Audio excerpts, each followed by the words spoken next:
Okay, welcome back, Matadors. This is going to be the first lesson for Chapter 2. So this is Chapter 2, Lesson 1, titled Congruent Figures of Big Ideas Math.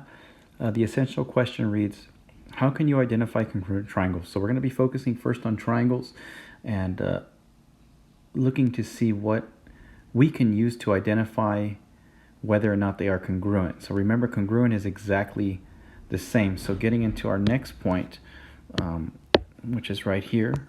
So we're on this point here. Two figures are congruent when they have the same size and the same shape. So they have to be the same size, they have to be the same shape. For example, so let's go over these examples here. So for example now, we have these two squares, square A and square B. Those two squares each have a side length of 1 unit. As you can see, if you use the grid that's on the screen, they have side lengths of 1 unit. So that means since they are the same shape, they're both squares, and they both have the same side lengths of 1 unit, they are congruent. That means they have the same size and the same shape. On the right, we have two triangles. Okay, triangle A and triangle B. Those two triangles are clearly different sizes, but they do look alike. They do resemble one another, but just because they look alike does not mean that they are congruent. Remember, to be congruent, they have to have the same size and shape. So triangles A and B are not congruent. They are and can be similar, but they do not have the same size. So therefore, these two triangles are not congruent. Okay, so just making a difference between congruent and similar. So we have congruent here, they're exactly the same. Similar here, same shape, different size. Moving on. So now here's just a quick check. How can you describe what congruent figures are? Okay, give you a moment to try and describe them. Congruent, so this shape here, or this symbol here, that's the symbol for congruency. So it's two little lines, right, like an equal sign, and then a little squiggly line on top. That means congruent. So this symbol here, congruent. So congruent figures are congruent when they share the same what? Same size and same shape.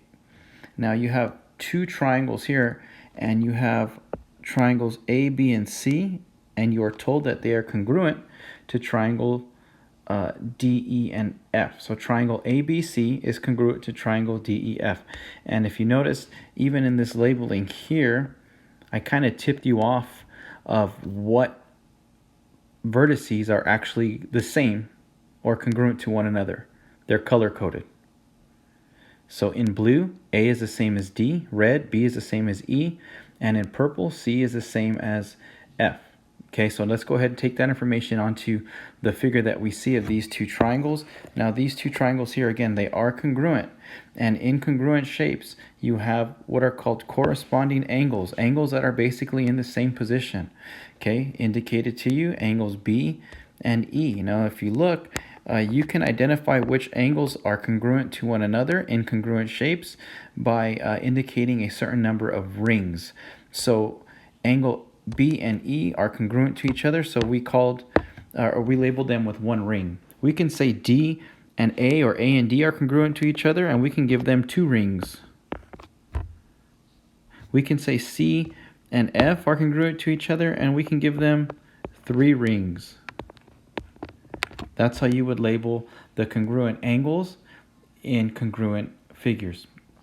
And on the bottom, highlighted in pink, you have 2 congruent corresponding sides AC, okay, and AC, it's a side. When you label it with a line on top of it, that indicates to you that it's the side of a figure. So side AC is corresponding to side DF. In other words, those are the same, in the same position, in shapes that are exactly the same.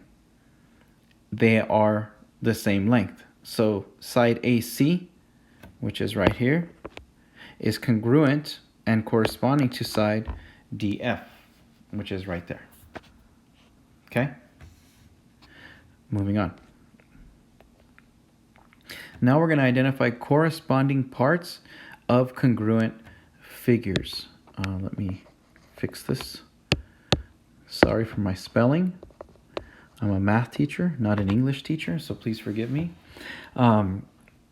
Corresponding parts of congruent figures. We have these two polygons, right? And we're going to ask you to name the corresponding angles. So can you name the corresponding angles of these two shapes here? In other words, the angles that are in the same position. So let's go ahead and look at the first polygon on the left, and we're going to use angle J first. So we're going to try and find whatever is corresponding to angle J. So let's go ahead and take a look at the other polygon. So looking at this polygon here, which of those vertices are the same or look the same or are congruent to angle J? Well, the first one is going to be angle S. So the left polygon's J is congruent or corresponding to the right polygon's angle S. Let's move to K. Angle K on the left-hand side is congruent to which angle on the right-hand polygon. So now we're looking here. So which angle on the right polygon is in the same position? Well, if you look directly across the way, you have angle R. Next one, let's go to angle L. So which angle on the right-hand side is in the same position as angle L? It's angle Q. So angle L and angle Q. And we have two more. So which angle on the right-hand side is congruent to angle M? Oh, it's angle V. So angle M is congruent to angle V. And we have one more angle to identify, angle N, and that is congruent to angle T. So angle N is congruent to angle T. So again, you can rewind this video and rewatch each section as you'd like. This is the section where we identify the corresponding angles of these two congruent figures. And again, angles that are in the same position. Identifying congruent figures. So two figures are congruent when their corresponding angles and corresponding sides are what? Are congruent. They are the same. So in this particular case, it's kind of a review of what we just looked at. You have two triangles. You have triangle ABC, and it's telling you that it is congruent to triangle DEF, and they color match the corresponding angles of each triangle. And again, you want to look, for example, angle A has 3 rings, so which other angle in the other triangle has 3 rings? Well, it's D. Okay. One key difference that I do want to indicate to you is the side lengths and how you label side lengths that are congruent. If you look at this side length here, this is called side AB. And side AB is congruent to which side, or corresponding to which side of triangle DEF. So which other side is in the same position on triangle DEF? Well, if you look, it's from angle D to E. It's side length DE. And one key indicator of how you can know just by looking at it is looking at this hash mark here. How many hash marks do you have there in between A and B? 1. How many hash marks do you have here in between D and E? 1. So that indicates to you that side length AB is corresponding to side length DE. So let's go ahead and quickly review all corresponding angles and side lengths. So what is corresponding to angle A? Well, we kind of already labeled it. It's the side, it's on the other side with 3 rings. It's angle D. What about angle B? Has 1 ring. Which angle has 1 ring on the other side or the other triangle? Angle E. So I would write in angle E. Angle C has two rings. Which other angle also has 2 rings? Well, it's angle F, right? And again, you can pause the video and watch it as at whatever speed you prefer to. But now let's get into corresponding sides. So we're going to look first at side AB of the triangle on top, so side AB, and we already indicated to you that DE has 1 hash mark, so it is the same as AB. So I would write DE, and don't forget your line on top. That's telling you that we're dealing with a line segment. What about BC? Line BC has how many hash marks? It has 2. So which other line segment has 2 hash marks? It's EF. So I would write line EF. And lastly, AC has 3 hash marks. So which side on the other triangle has 3 hash marks? It is DF.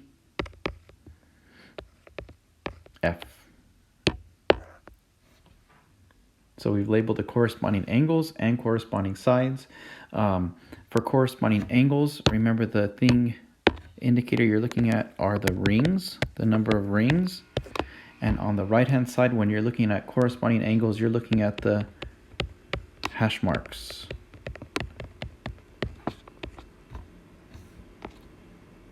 Okay, so which square is congruent to square A? Take a look at the side lengths of square A. What are they? Well, they're 8 units. Square B, well, it is a square, but what do you notice about the side lengths? They're not the same. So although square B is similar to square A, it is not congruent.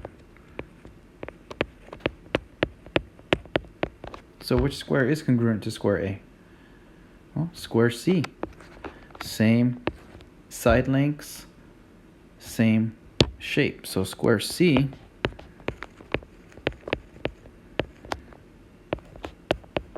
and A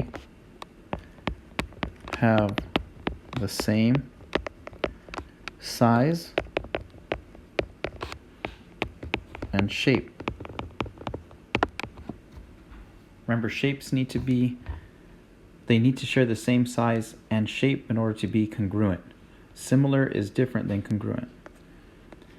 And lastly, so these are trapezoids ABCD and MLKJ. They are congruent. So we're telling you that those 2 trapezoids are congruent. Find the missing side lengths. So, looking at these 2 trapezoids, they are isosceles trapezoids. In other words, the 2 diagonal sides are the same length. So this should be a little easier to identify which parts go where. But which side length is the corresponding to BC? Well, it's going to be KL. So what would be the length of KL?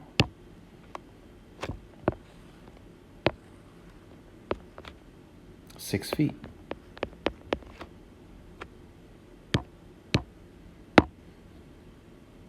Okay, which side length is corresponding to AB? Well, it's going to be JK. And that's going to have a side length of 8 feet.